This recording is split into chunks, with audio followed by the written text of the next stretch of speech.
Hey everyone, in this video, I'll show you how to quickly create a Google Meet link so you can invite others to a meeting in just a few clicks. So let's get started. Step 1. Open Google Meet.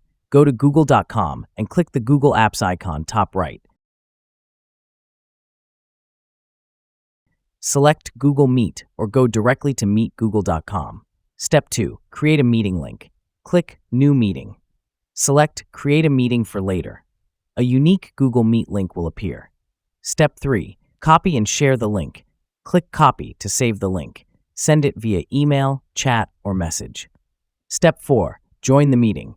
Click the link to open Google Meet.